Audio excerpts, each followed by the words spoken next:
Hey guys, I wanted to talk real quick about my 2015 KTM 1290 Superduke. It's a phenomenal machine. I've really enjoyed it. If you have one, you know what I mean. If you're thinking about getting one, I recommend it. It's a lot of fun. The engine is fantastic. A lot of great power, great torque. The sitting position is kind of a little more upright than the true sport bike, bullet bikes, and it's a good machine. I recommend it. I haven't had it that long. I've been kind of modifying it and fixing some things as I've had it. And one thing that I want to talk about in this video is the Sas Delete Kit and the oxygen sensor removal kit. So the first thing that I did is I installed this ROTTWEILER Sas Delete Kit, which is the SAS system is part of the emissions system. It adds some air into the exhaust headers, and I didn't really care enough about the emissions to keep it. I thought it looked cool. I mean, that's really the reason why I did it. And I mean, I saved 2 pounds, two whole pounds. Yeah, I don't care about 2 pounds. I tell myself that to make myself feel better, but for driving it to work on a daily basis, 2 pounds is really nothing. I just did it because it's fun. And one thing that I noticed after I did it is I had a lot of popping and sputtering, and it was very jerky in the parking lot. In first gear, it was difficult to ride in the parking lot. I had to hold the clutch in. I had to kind of rev it and hold the RPMs up a little bit. It wasn't fun. Worse, much worse, after putting the Sas Delete Kit on from the stock. So what did I do to fix that? Well, something that helped for me, and I think it'll help for you as well. I put more money into the bike. Gosh dang it. I added on one of these oxygen sensor removal kits. So this is the oxygen sensor from the stock bike. It plugs in down here into the header, and the wire would snake up, and then for the front cylinder, and then would end up behind this cover here on this white plug. Let me take this one off and show you what it is. This is let me see what side I'm getting at. There you go. This is the magic.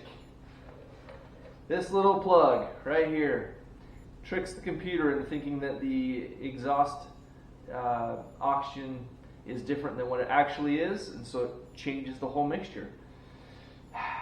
It looks like somebody could make these in their garage if they knew what resistors to get.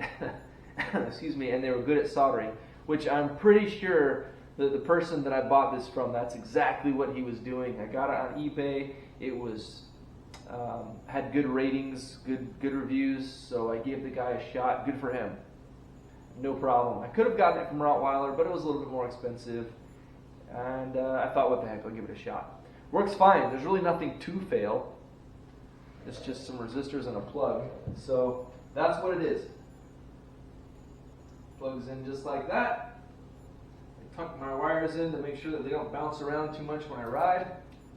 Put a little zip tie on them. And that's the front cylinder. The rear cylinder is here. Here's the sensor. The wire runs up with some zip ties and ends up kind of up under here. This is actually it right here. You can see it hanging down. I haven't taken off the rear oxygen sensor itself yet and replaced it with this little stainless steel plug because I'm trying to figure out the zip ties. I want it to look nice. That's how vain I am. So I haven't taken it off yet because for the simple, stupid reason of zip ties. But I'll get to it. I will get to it. I did, however, plug the dongle in. So it's plugged in and it's working. What does this do? How does this change the bike?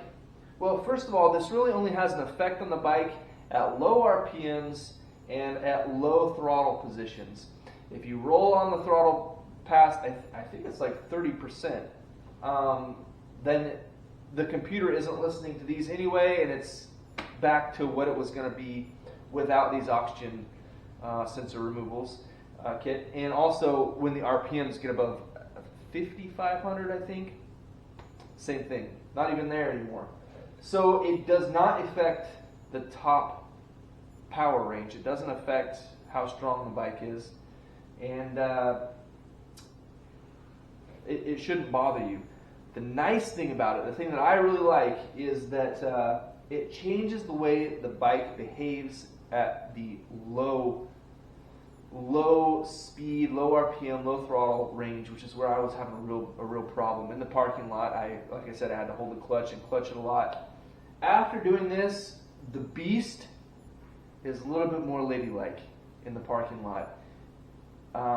That jerking is gone. It's a smooth roll on with the power, the popping, the backfiring is gone.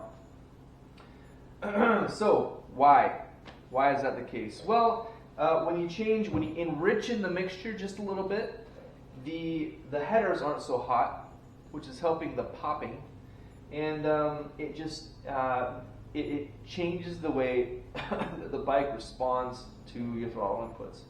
So it's really kind of tricking the system in a good way. Now you might ask, how much does it enrich in? Am I going to foul plugs? And maybe, I don't know the answer yet. I don't think it's going to be a big deal. The stock ratio is 14.7 air to fuel, and this might change that by like anywhere between half to 1 point. So if it's stock 14.7, you might be looking at a new air to fuel ratio in the high 13 range. It really doesn't change it that much, but it's enough. It's enough to make a difference. Anyway, so I recommend that you look into that at least for your bike if you're having some of the same issues. It's helped me out a lot. Shoot me a comment if you got questions. Good luck with your bike.